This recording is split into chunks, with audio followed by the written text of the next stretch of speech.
આજે આપણે બાળકો સ્પેશિયલ બનાવીશું કોબીજનું શાક. નાનાથી મોટા બધાને ભાવશે. તો આવી લાંબી લાંબી કોબીજને સુધારી લેવાની છે. સંભારામાં જે લાંબી લાંબી સુધારી એવી 2 ટમેટાં લીધા છે, બાફેલા બટેટા 2 લીધા છે અને મેગી મસાલો લેવાનો છે. ધાણા જીરું પાવડર લીધું છે, લાલ મરચું, હળદર અને મીઠું લીધું છે. અહીંયા મેં એક કઢાઈમાં તેલ ગરમ કરવા મૂકી દીધું છે.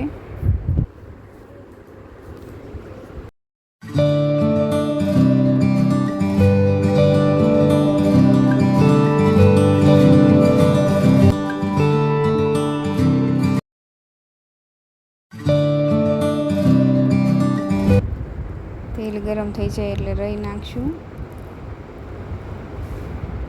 અને જીરું નાખશું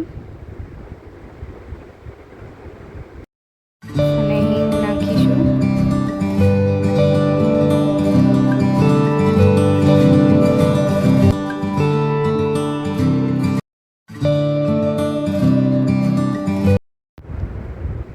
હળદર નાખીશું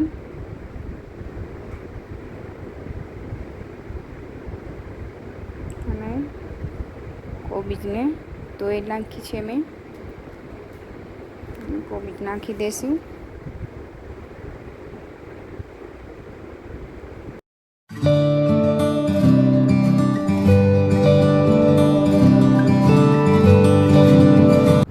અને બધું સરખું હલાવી નાખશું.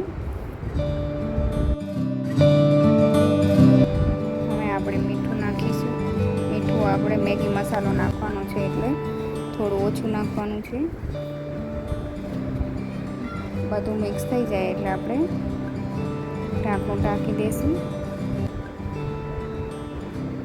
અને હવે એને ચડવા દઈશું. વચ્ચે વચ્ચે હલાવતું જવાનું.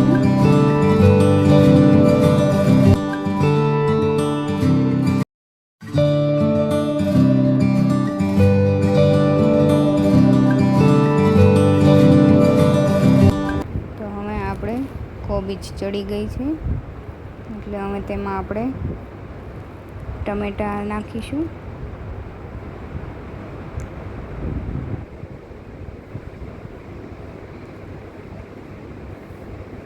અને હવે બધા મસાલા નાખી દઈશું. લાલ મરચું પાવડર, ધાણા જીરું પાવડર, હળદર આપણે પહેલાં નાખી હતી એટલે અત્યારે થોડી હળદર નાખશું અને 1.5 પેકેટ મેં મેગી મસાલા નાખ્યા છે અને બધું મિક્સ કરી નાખશું.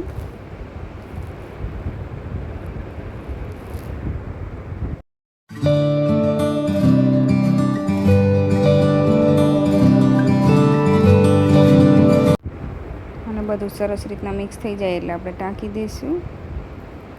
ઢાંકીને 2 મિનિટ ચડવા દેવાનું છે અને પછી હવે આપણે બટેટું નાખી દઈશું અને પાછા ઢાંકણું ઢાંકીને થોડી વાર રહેવા દઈશું. અને હવે તૈયાર થઈ ગયું છે આપણું શાક. તો નાનાથી મોટા બધાને ભાવશે એટલે તમે જરૂરથી એક વખત ટ્રાય કરજો. બાળકોને ખૂબ જ ભાવશે.